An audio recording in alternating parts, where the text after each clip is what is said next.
들과 인사 나누겠습니다. 딴 교회 같은 벌써 끝날 시간인데.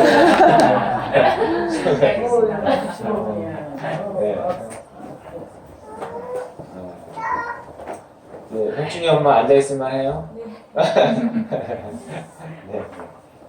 제가 아는 그 대학의 후배 하나도 이름이 손모아인데 큰. 손모아 좋은데? 기도가 손모아. 너무 좋은데. 가끔 이름도 좋아요. 네네. 아, 뭐라 그랬죠? 손은성. 민성이.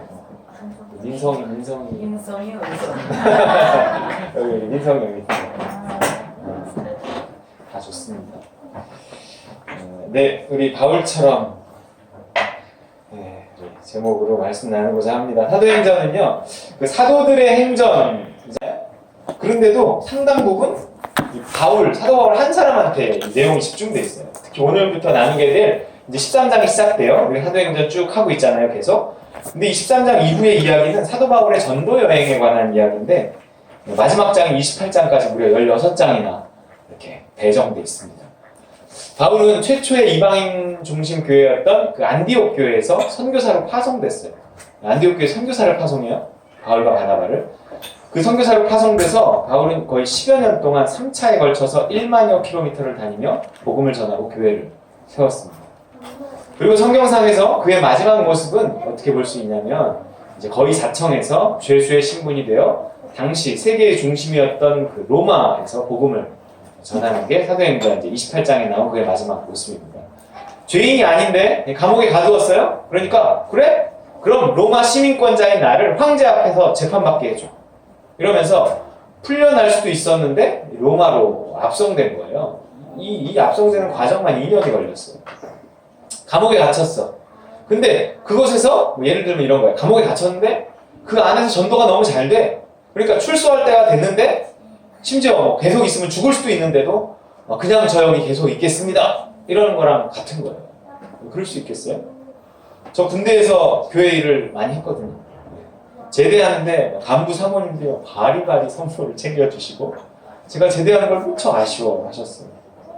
마지막 인사를 하는데 집사님들이 울어요. 군인들 얼마나 많이 제대하는 거 봤을 텐데 아주 울어요. 미안하게. 그래서 제가 울었을까요? 울었어요. 저 눈물이 좀 났어요. 근데 제대잖아요. 미안했지만 그래도 솔직히 남고 싶지는 않았어요. 군대니까. 하물며 감옥이겠습니까? 근데 바울은요 목숨을 걸고 남았어요. 이게 대단한 거예요. 고난과 죽음은 그에게 아무것도 아니었습니다. 결국 로마에서 복음을 전하다가 단두대에 이슬로 사라지지만 그가 전한 복음은 전염병처럼 번져서 로마를 결국 집어삼킵니다. 도대체 그 바울의 머릿속에는 뭐가 들어있었을까요? 가슴 속에는 뭐가 이렇게 가득 차 있었던 걸까요? 그는요 처음부터 끝까지 이 사도행전 1장 8절 이 예수님 말씀을 놓치지 않고 살았던 거예요. 한번 읽어볼까요? 사도행전 1장 8절 시작. 오직 성령이 너희에게 임하시면 너희가 권능을 받고 예루살렘과 온 유대와 사마리아와 땅끝까지 이르러 내 증인이 되리라 하시니라. 예수님 이 말씀을 마지막으로 남기시고 승천하셨어요. 바울이 하는 말이에요. 난 예수를 주인으로 고백한 사람이고 그래서 그 예수님이 보내신 성령에게 복종하는 사람이다. 그런데 그 성령이 내 안에서 지금 나를 통해서 무슨 일을 하려고 하시느냐? 뭘 하고 계시느냐? 전도하신다는 거예요. 전도하신다. 성령이 임하시면 전도하신다는 거예요. 성령이 내 안에 임했으니까 성령이 나를 통해 뭘 하고 계시고 뭘 하려고 하시냐? 전도하려고 하시는구나. 그러면 당연히 난 뭘 해야 하느냐? 뭐에 집중해야 되느냐? 전도해야 된다. 예수님 전해야 된다. 증인이 되어야 된다. 바울은 이 생각 가지고 성령의 인도를 따라 죽을 때까지 전도하며 살다가 전도하다 죽은 겁니다. 맞는 거 아니에요? 같은 성령이 여러분 안에 계신데 여러분 안에서 딴 일 하시겠어요? 아니에요. 증인되게 하신단 말이에요. 사람에 따라, 삶의 형편에 따라, 은사에 따라 그 색깔과 모양은 다를 수 있지만 다 전도하는 거예요. 여기에 맞추지 않은 인생이 잘 될 수가 없어요. 내가 성령을 이길 수 없거든요. 여러분 성령은 질 생각이 없어요. 근데 나도 질 생각이 없어. 그럼 어떻게 해야 돼요? 둘이 싸워야 돼요. 내가 성령과 싸워. 그 인생이 형통할까요? 아니란 말이에요. 역대하 13장 12절에 이런 말씀이 있어요. 읽어볼까요? 시작. 하나님이 우리와 함께 하사 우리의 머리가 되시고 그의 제사장들도 우리와 함께하여 전쟁의 나팔을 불어 너희를 공격하느니라. 이스라엘 자손들아 너희 조상들의 하나님 여호와와 싸우지 말라. 너희가 형통하지 못하리라. 남유다와 북이스라엘이 이렇게 전쟁을 하는 과정에서 한 말이긴 해요. 하나님이 머리가 되시는데 몸이요? 머리의 말을 듣지 않으면, 다시 말해 우리 어떤 표현을 써요? 몸이 말을 듣지 않으면, 그게 그 말이에요. 몸이 말을 듣지 않으면 어때요? 큰일 난 거잖아요. 머리는 나를 전도라는 목표를 향해 끌고 가는데 몸인 나는 편안함과 재미와 취미와 안정을 향해서만 나아간다면 이게 큰일 난 거란 말이에요. 지난주 말한 것처럼 이게 하마르티아라, 죄의 헬라어예요. 하마르티아. 관역을 똑바로 쳐다보지 않으면, 목표가 다르면 그것이 죄가 되고, 죄의 삭은 사망이에요. 죄의 결과. 같은 목표를 가져야 형통합니다. 내 우선순위가 내 인생을 이끌어가지 않고요, 예수님의 우선순위가 내 인생을 이끌어가요. 왜냐하면 내가 예수를 그리스도, 곧 나의 주인으로 고백했기 때문입니다. 그렇게 계약했기 때문에 그래요. 여러분, 계약이 얼마나 무서운 건지 아세요? 결국 나의 모든 것은 결국 내가 원하든 원하지 않던 전도와 연관되게 되어 있어요. 내가 공부하는 것도, 돈 버는 것도, 결혼하는 것도, 우리 아이들 키우는 것도, 이사 가는 것도 전부 뭐하고 연결되어 있어요? 전도와 연결되어 있다는 거예요. 나는 공부하면서 이 공부가 날 어떻게 먹여 살릴까? 이 생각만 하지만 예수님은 날 공부시키면서 이 공부를 통해 얘를 어떻게 전도하게 할까? 네. 나는 돈 벌 때 이 돈 가지고 내가 어떻게 좀 더 안정되고 잘 살 수 있을까? 이걸 생각하지만 예수님은 나에게 돈을 주시기에 앞서 얘가 어떻게 하면 먹고 사는 것을 넘어서 이 돈을 사명과 연관시켜서 일하게 할까? 뭔가 이런 생각을 하신다는 거예요. 우리는 결혼을 할 때 내가 이 여자하고 결혼하면 행복할까? 내가 이 남자하고 결혼하면 행복할까? 그것만 생각하지만 예수님은 얘네 둘을 결혼시키면 믿음의 가정을 이루어서 전도할까? 이 생각하신다는 거예요. 바울의 머릿속과 가슴속은 온통 예수님의 생각과 열정으로 가득 찼어요. 자, 그래서 뭐 그가 막 선교회를 조직하고 1년 예산을 짜고 사람들을 모집하고 그렇게 해서 전도했을까요? 바울 선교회 그때 있었을까요? 지금이나 있지 그때는 없었어요. 바울을 파송했던 안디옥 교회가 사도행전 1장 8절을 언급하면서 자, 이제 우리가 이 말씀을 이루기 위해 선교를 시작하자 이러고 바울과 바나바를 파송한 걸까요? 기억은 하고 있었는지 모르겠지만 그것 때문에 한 건 아니었어요. 전도가 중요하고 선교가 아무리 중요해도 내가 오늘 해야 할 일은 뭔지 아세요? 내가 오늘 해야 할 일은 뭔지 아세요? 맞춰보세요. 장모님이 선물을 줄지도 몰라요. 맞춰보세요. 네? 맞춰보세요. 전도가 아무리 중요하고 선교가 아무리 중요해도 내가 오늘 해야 할 일은 뭐다? 따라해보세요. 순종. 순종이에요. 난 그냥 오늘을 사는 거예요. 네. 뭐 전도 중심적인 인생 막 그래갖고 내가 어떻게 전도를 할 것인가 너무 이러지 않아도 결국은 전도하게 돼요. 오늘을 순종하는 거예요. 하루를 그냥 사는 거예요. 혹은 견디는 거예요. 머리가 아니라면요. 근데 무슨 고민을 해요. 그냥 난 순종하는 거예요. 다만 그 순종이 내 인생을 결국 어디를 향해 이끌고 갈 것인가 하는 생각을 가지고 살라 하는 뜻에서 이 말씀 전합니다. 최종 목표가 전도라는 것만 알면 된다는 거죠. 순종하고 순종하다 보면 내 삶은 결국 증인되는 삶, 전도하는 삶이 되어진다는 거예요. 되어진다. 혹 어떤 사람에게는 이런 말이 필요할지도 몰라요. 너는 전도할 생각하지 말고 순종할 생각 좀 해. 이게 말이 돼요, 여러분. 있어요. 이런 사람이 있어요. 전도를 좀 율법적으로 받아들이는 사람이에요. 전도가 복이 된다는데, 전도가 중요하다는데 이러면서 자기가 전도하는 사람이 있어요. 그 전도가 나중엔 한계에 부딪히고 전도를 방해하는 결과를 낳기도 하더라고요. 사도행전 1장 8절을 자기가 이루려고 하는 사람이에요. 내 증인이 되리라는데 내 증인이 되어라 로 착각하는 거예요. 그 말씀을 다시 한번 읽어보세요. 사도행전 1장 8절 시작. 오직 성령이 너희에게 임하시면 너희가 권능을 받고 예루살렘과 온 유대와 사마리아와 땅끝까지 이르러 내 증인이 되리라. 그 되리라를 이루시는 분이 누구라고요? 성령. 사도행전 1장 8절을 이루시는 분이 누구예요? 성령. 하나님이에요. 내가 아니란 말이에요. 나는 오직 뭐예요? 순종. 그 순종을 도우시는 분이 결국 누구예요?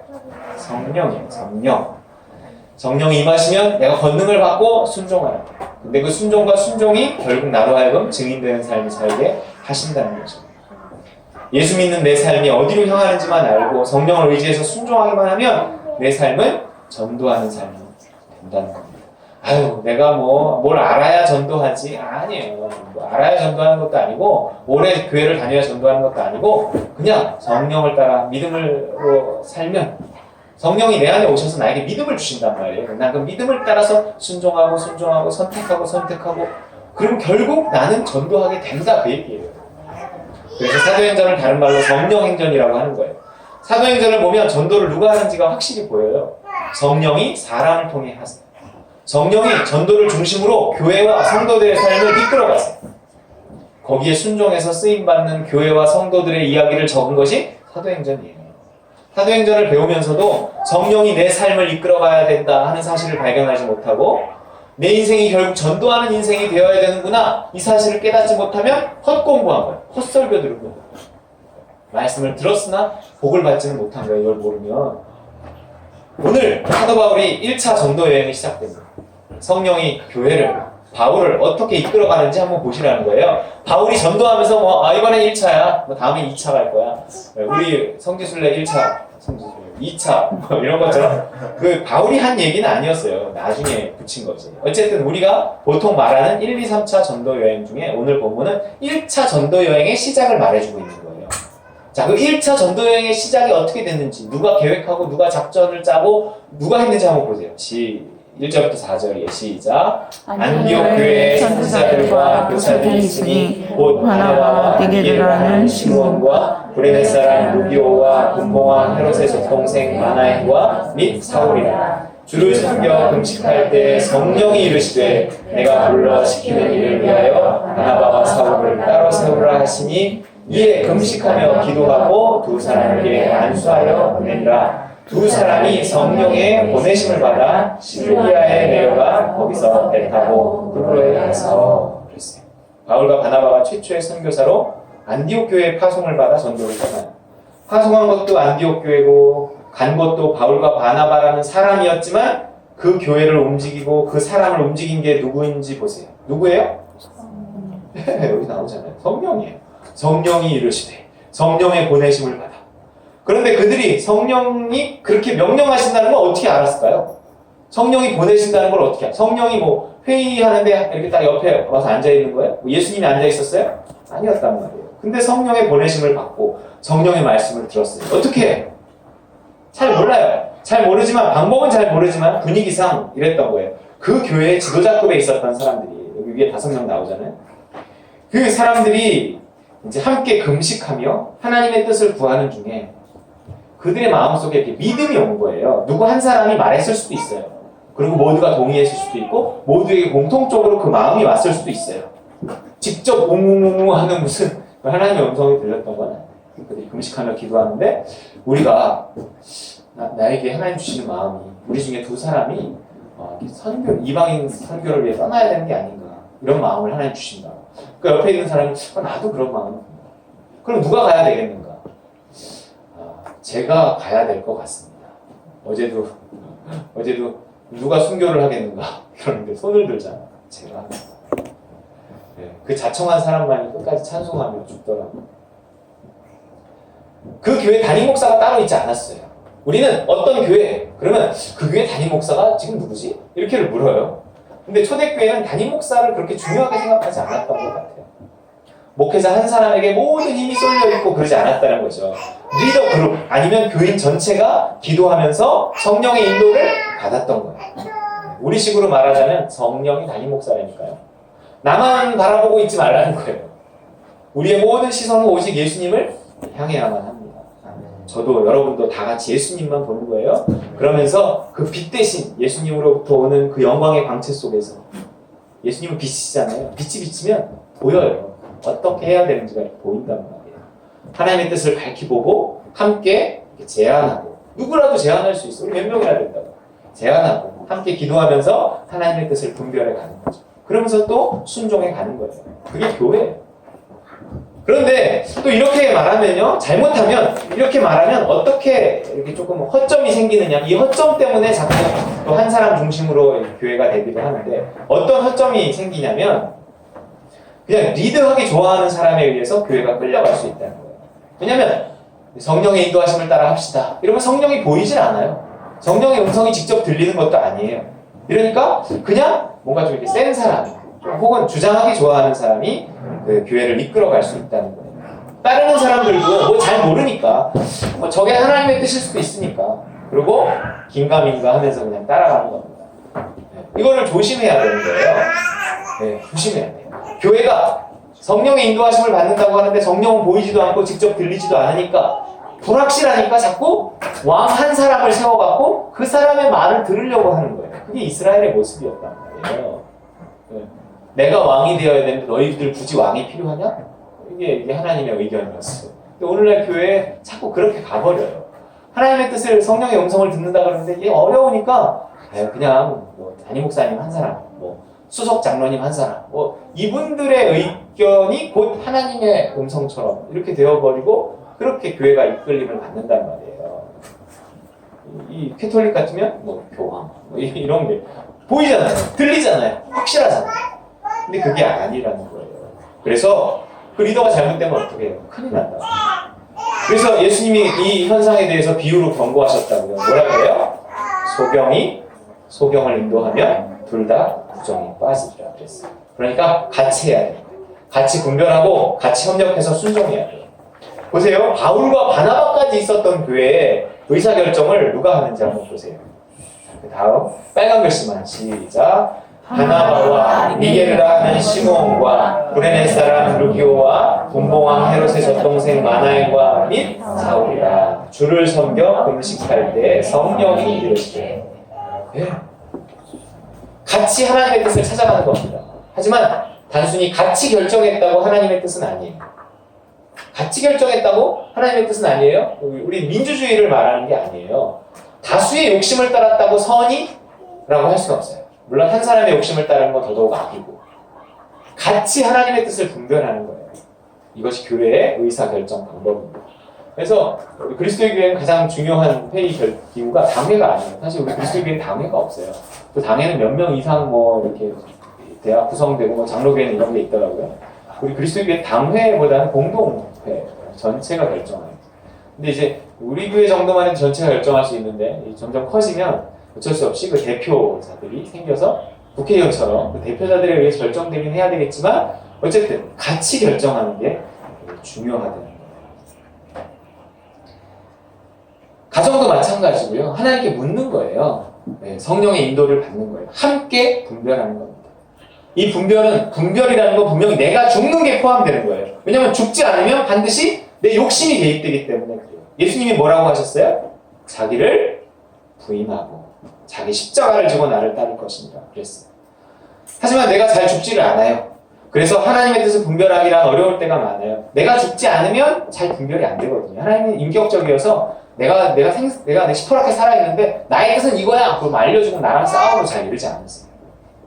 그러니까 지금 그들이 다 같이 뭘 하고 있어요? 죽어야 하나님의 음성이 들리는데 자기가 죽지 않으니까 어떻게든 자기를 죽여서 하나님의 음성을 들으려고 뭐 하고 있어요? 금식하고 있어요. 자기를 부인하고 자아를 쳐서 복종시키는 과정에서 필요한 일이에요. 중요한 결정에 앞서서 하나님의 뜻을 선명히 보기 위해서 해야 할 일이에요. 나를 죽이고 하나님을 살리는 시간, 금식이었습니다. 좋아요. 그렇게 금식하면서 하나님의 뜻을 분별했어요. 그래서 자신들의 지도자를 이방인 선교를 위해서 내어줘요.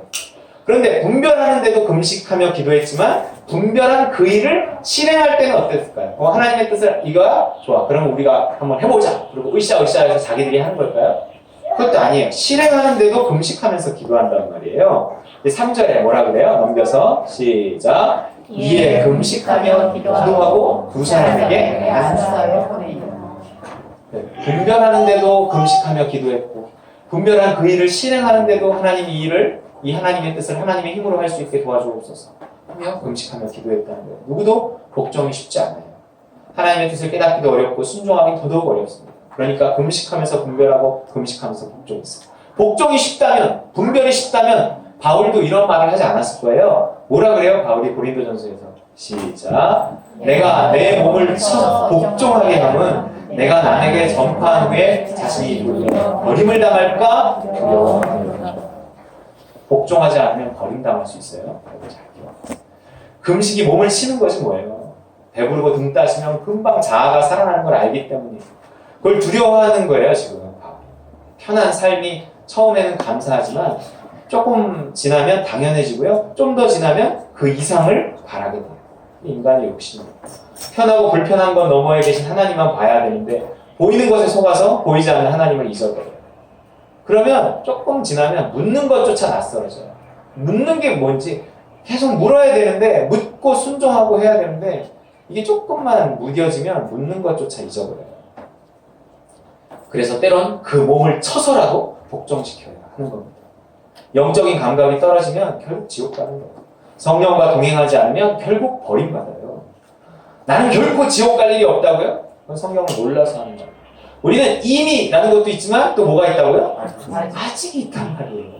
두렵고 떨림으로 구원을 완성해야 되고요. 바울이 말한 것처럼 내가 어떻게 해서든지 구원에 이르려 하노라. 그런 마음이 있어요. 내 몸을 쳐서라도 복종해야 하는 이유는 버림받을 수 있기 때문에. 지옥 갈 수도 있기 때문에. 믿음을 몰라도 지옥이고요. 믿음을 놓쳐도 지옥이에요. 그러니까 그 몸을 쳐서 금식하면서까지 믿음을 구하고 그 믿음을 따르려고 지금 애를 쓰는 겁니다. 이게 초대교회의 모습이고 지도자들의 특별히 모습이었어요. 자, 요약하면 성령이 내 안에 계신 성령이 믿음을 통해서 하나님의 뜻을 알려주시고 그 뜻을 이룰 수 있도록 우리 안에 소원을 주시고 또한 환경을 열어주시고 이래요. 그래서 우리로 결국 그 믿음에 순종하고 순종할 때 전도하는 인생이 되게 하신다. 이게 요약이에요. 자, 이렇게 말하면 성령이 그럼 다 하네? 성령이 하시는 것 같고 난 수동적인 것 같아요. 시키는 대로만 하면 되고 내 역할은 크지 않은 것 같습니다. 그래서 어떤 사람은 하나님의 음성을 들어야 된다, 믿음을 따라야 된다 이러면 가만히 있는 사람이 있어요. 안 들린다고. 또 그건 좀 곤란해요. 전도를 하는데도 또 삶이 전도니 삶을 살아가는데도 지혜가 필요하고 작전이 필요하고 그래요.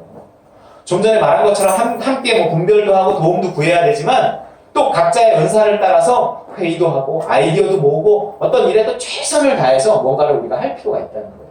성령이 나를 배제하고 막 기계처럼 우리를 일을 시키지는 않는다는 거예요. 관여하시지만 동역하세요. 하나님 성령이 주관하시지만 또한 함께 행하신다는 거예요. 단순히 분별 그리고 밀어붙여 그게 아니라는 거예요. 수동적인 순종도 아니고요. 군대식의 순종도 아니고요. 능동적이고 적극적인 순종이 우리의 순종이 되어야 됩니다. 비둘기처럼 순결해야 하지만 뱀처럼 지혜로워야 돼요. 이게 뭔가 난 시키는 대로만 할 거야. 그리고 맨날 가만히 있고 이러는 게 또 아니에요. 어떤 충만하고 믿는 사람들의 삶도 가만히 있거나 그러진 않았어요. 이 바울의 삶이 특히 그래요. 자, 그래서 여기 재미있는 구절이 나와요. 어떻게 이 바울은 이 작전을 짰는가. 한번 이렇게 볼게요. 9절부터 12절 오늘 본문이에요. 시작. 바울이라고 하는 사울이 성령이 충만하여 그를 주목하고 이르되 모든 거짓과 악행이 가득한 자여 마귀의 자식이요 모든 의의 원수여 주의 바른 길을 굳게 하기를 그치지 아니하겠느냐. 보라 이제 주의 손이 내 위에 있으니 내가 맹인이 되어 얼마 동안 해를 보지 못하리라 하니 즉시 안개와 어둠이 그를 덮어 인도할 사람을 두루 구하는지라. 이에 총독이 그렇게 된 것을 보고 믿으며 주의 가르치심을 놀랍게 해요. 자, 9절에 보면 바울이라고 하는 사울이 이러면서 이후에는 계속 사울을 바울이라고 불러요. 아까 그 이름 말할 때는 사울이라 그랬단 말이에요. 그 전까지는 계속 사울이라고 나와요. 근데 여기 바울이라고 하는 사울이 이러면서 그 다음부터는 계속 바울이라고 불러요. 사울. 왜 그런 걸까요? 우리가 알듯이 사울은 큰 자라는 뜻이고 바울은 작은 자라는 뜻이어서 구원받은 이후에 스스로 겸손하게 여기고자 바울로 우리 혁준이 엄마처럼 이름을 개명한 그런 걸까요? 우리 예전에 그렇게 들어본 경험이 있었을 거예요. 근데 조금 그건 잘못된 정보. 말은 돼요. 하지만 조금 잘못된 정보예요. 일단 우리는 옛날에 일제시대 때 일본식의 이름이 있고 우리나라식의 이름이 있고 이런 경우가 있었단 말이에요. 혹시 김군정 선생님 일본식 혹시 이름 모르겠어요? 글쎄 잘 모르겠어요. 네, 그런 사람들도 있더라고요. 지금 그걸 기억하시는 어른들도 있더라고요. 사울도 그런 거였어요. 유대인이었지만 무슨 이유인지 알 때부터 로마 시민권을 가지고 있었어요. 그래서 로마식 이름도 가지고 있었단 말이에요. 그 로마식 이름이 바울이에요. 작은 자라는 뜻이었고 또 유대인이었기 때문에 유대인식 이름이 있었는데 그건 요구하다, 요청하다, 간구하다, 기도하다 라는 뜻의 사울이라는 이름이 있었습니다. 아마도 그 부모가 기도해서 하나님께 요구해서 낳은 아이라 이 유대식 이름은 사울이라고 하고요. 또 나는 너무 애가 작아. 2.1kg, 1.9kg, 8삽동이라고도 이야기하고 7삽동이라고도 이야기하고 어쨌든 작게 낳아서 바울이라고 했는지도 몰라요. 어쨌든 이 아브라함을 아브라함으로 개명시켜 주듯이 하나님이 이름을 바꿔주시고 그런 기록은 성경에 없어요. 그런데 왜 사도행전의 저자는 이 시점에서 처음에는 사울로 계속 부르던 유대식 이름을 로마식 이름인 바울로 부르기 시작했냐는 거예요. 이 시점에서. 이후부터는 계속 바울이에요. 이전에는 바울이라고 안 했어요. 1차 전도 여행을 시작하면서 이방인의 사도로 사역해야겠기 때문에 국제적인 이름을 쓰기 시작했다는 거예요. 당시 로마가 세계를 지배하고 있었기 때문에 그래요. 전도를 위해서는 로마식 이름이 통했던 거죠. 외국 활동하기에는 김태형보다는 데이빗이 낫다는 거예요. 그렇잖아요. 태형이 이제 데이빗이라는 이름이 있어요. 그래서 계속 바울 그랬다부터 그런 거예요. 애국자가 아니라서도 아니고 외국물 먹어서도 아니고 멋있기 때문도 아니고 오직 복음을 위해서 전도를 위해서 자신의 옷을 갈아입는 거예요. 작전이었어요. 작전. 전도를 해도 이런 지혜와 아이디어가 필요하다는 겁니다. 우리 삶 자체가 전도를 향해 나아가고 있으니 삶 속에서도요 끊임없이 생각하며 지혜를 구하고 어떤 일을 할 때 이렇게도 해보고 저렇게도 해보고 도전해보는 게 필요하다는 거예요. 너무 삶을 수동적으로 살고 묵상을 해야 되지만 너무 명상하듯이 인샬라 하나님의 뜻이야 다 되겠지 이게 꼭 그리스도인의 모습 신앙적인 모습은 아니라는 거예요. 성령이 하신다고 결코 수동적이지는 않아요. 바울 스스로 말하잖아요. 한번 볼까요? 고린도전서 9장 20절 20절 시작. 유대인들에게 내가 유대인과 같이 된 것은 유대인들을 얻고자 함이요 율법 아래에 있는 자들에게는 내가 율법 아래에 있지 아니하나 율법 아래에 있는 자같이 된 것은 율법 아래에 있는 자들을 얻고자 함이요 율법 없는 자에게는 내가 하나님께는 율법 없는 자가 아니요 도리어 그리스도의 율법 아래에 있는 자이나 율법 없는 자와 같이 된 것은 율법 없는 자들을 얻고자 합니다. 약한 자들에게 내가 약한 자와 같이 된 것은 약한 자들을 얻고자 함이요 내가 여러 사람에게 여러 모습이 된 것은 아무쪼록 몇 사람이라도 구원하고자 함이니 내가 복음을 위하여 모든 것을 행함은 복음에 참여하고자 합니다. 아멘. 아무쪼록 어찌하든지 몇 사람이라도 구원하고자 합니다. 이러한 태도인데 이름이 문제겠어요? 바울이 아니라 바보라고 해도 그래서 전도가 될 것 같으면 바보라고 자신의 이름을 바꾸고도 남았을 거예요. 이 사람 바울을 보고 있으면요 이게 바울이 성격적으로 적극적이라서 이러는 건지 아니면 성령이 그 안에서 일하시는 건지 모를 만큼 그런 성령과 어떤 일체된 목표와 열심을 가지고 있었다는 겁니다. 구하라, 찾으라, 두드리라 이게 예수님 말씀이에요. 그냥 감 떨어지기를 기다리는 것이 우리 그리스도인들의 모습이 아니에요. 여러분 이러한 것이 바울이 억지로 하는 것 같아요? 아니에요. 그렇다고 바울 스스로의 열심과 자기 영리함을 의지해서 하는 것 같아요? 그것도 아니에요. 그렇다고 바울은 사라지고 오직 성령이 기계처럼 그를 사용해서 하는 걸까요? 그것도 아니에요. 뭔가 바울을 보면 그가 하는 건지 성령께 사로잡혀 하는 건지 잘 모르겠어요. 우리 삶이 그렇다고요. 여러분 성령 충만할수록 하나님과 내가 잘 구분되지 않아요. 왜 영화 같은 데서 보면 그 사람에게 귀신이 들어가거나 다른 사람의 막 영혼이 들어가면 본래 그 사람과 확연히 차이가 나잖아요. 다른 목소리, 다른 인격. 그런데 여기 성령 충만은요 이상하게 그 사람인 듯한데 그 사람이 그 사람이 아닌 듯한데 그 사람이고 그 사람인 듯한데 그 사람이 아니고 좀 이런다는 거예요. 그 사람의 고유한 색깔과 특성을 사용하시면서도 그 사람을 넘어서게 하신다고. 그게 성령 충만이에요. 완전히 무슨 다른 인격이 되고 막 예수처럼 되고 바울처럼 되고 그런 게 아니에요. 그 사람처럼 돼요. 충만하다고 다 바울 같진 않지만 충만하면 가장 그 사람이 그 사람다워지는 겁니다. 지금 충만한 바울의 이 모습은 가장 바울다운 모습이에요. 왜냐면 원래 바울이 이랬거든요. 그렇다고 바울 스스로가 만든 모습은 또 아니란 말이에요. 지금 바울이 엘루마라는 마술사에게 호통을 치며 저주하는 모습이 왠지 원래 바울 같지 않나요? 그 전도의 열정이요. 막 믿는 자들을 죽이고 잡아 가둘 때의 그 열정 같아요. 맞아요. 근데 하지만 다르다는 거예요. 바울은 전보다 더 바울다워진 거예요. 바울이 옛날에는 이런 적극적이고 에너지가 넘치는 사람이었는데 예수 믿고 나니까 사람 너무 조용해졌어. 그러면서 갑자기 막 명상하는 사람이 되고 꼭 이러지는 않는다는 거예요. 그가 여전히 적극적이에요. 또 조용한 사람이 또 갑자기 막 확 바뀌고 또 그런 건 아니고 그 조용함이 그가 본래의 성품이라면 하나님 또 그 조용함을 통해서 어떻게든지 그를 또 사용하시는 모습이 있을 거라는 얘기죠. 이게 멋진 거예요. 이게 꼭 누구를 따라하고 우리가 꼭 바울 같아져야만 하는 것이 아니에요. 바울처럼이라고 해서 바울 같아야 된다는 게 아니라 바울처럼 그렇게 나와 성령이 하나 돼서 가장 자기다워야 한다는 말을 하는 겁니다. 성령이 만드시는 자기다움, 성령과 일체된 가장 나다운 나. 바울처럼 여러분 성령 충만하여서 즐거이 순종함으로 가장 나다운 모습으로 멋지게 복음을 전하면서 썩어 없어지기보다 타락 없어지시기를 주님의 이름으로 축원드립니다. 아멘.